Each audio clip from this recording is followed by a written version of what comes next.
ብዙ ሰዎች ደውላችሁልኝ ነበረ።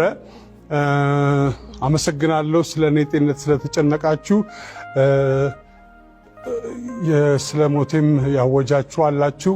በቲክቶክ እና በፌስቡክ የቀብሩን ቦታ አልተናገራችሁም እና እሱ ይቀራችኋል እና ትንሽ ስነ ምግባር ባለው መልኩ ብንከባበር፣ ስራ ለስራ ብንከባበር በጣም አሪፍ ነው። ከዚህ ቀደም ሳይሞት ሞቷል፣ ተቀብሯል፣ ነፂ ከዚህ ዓለም በሞት ተለይቷል እያላችሁ የነበራችሁ ዛሬ የእሱ ሞት እንዳናምን አድርጎናል። ግን ነፂ ወርቅኔ በጣም በሚያሳዝን ሁኔታ ከዚህ ዓለም ልባችን ሰብሮ የኢትዮጵያን ሕዝቦችን አሳዝኖ ከዚህ ዓለም በሞት ተለይቷል። ሞት ለሁላችም ያለ ነገር ነውና አምነን ለመቀበል ቢያቅተንም ተቀብለነዋል።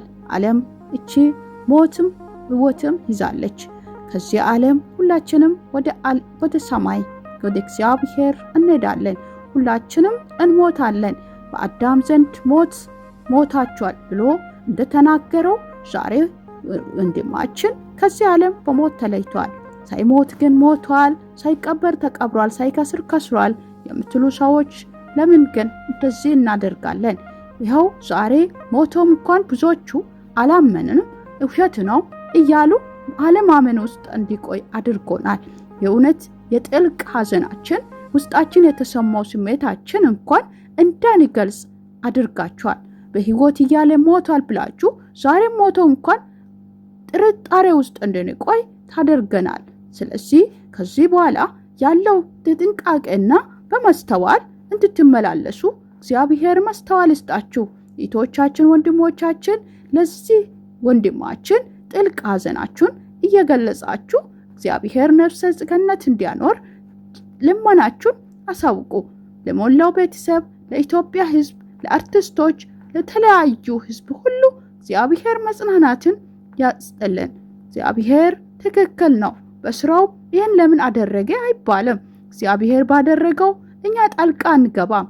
ነጽነት ወርቅኔ ወንድማችን ይህ ፊታችን ፈገግታ፣ ሳቃችን፣ የውስጥ ፈከታችን እሱ በሚያደርገው ድርጊት ሁሉ የብዙዎችን ልብ የሚያረሰርስ በሳቅ የሚያሞላ ፈገግታችን እስከ ጠዋት ሰምተን እስከ ማታ እንድንስቅ የሚያደርግ ወንድማችን እድሜውን ገና ያልጠገበ ወጣት የነበረ ወንድማችን ሞት ተለይተናል። ከዚህ ሐዘን ጥልቅ ከመሆኑ የተነሳ ለዚህ ዓለም እውነት ብዙዎቻችን ካለመኖር ሞት መች እንደምትመጣ መች በራችን እንደምታንኳካ በማሰብ እኛ ሁላችንም ሞትን እየጠበቀን ፈጣሪ ጋር ንስሐ በመግባት መዘጋጀት አለብን። ሁላችንም እንሞታለን፣ ወደ እግዚአብሔር እንሄዳለን።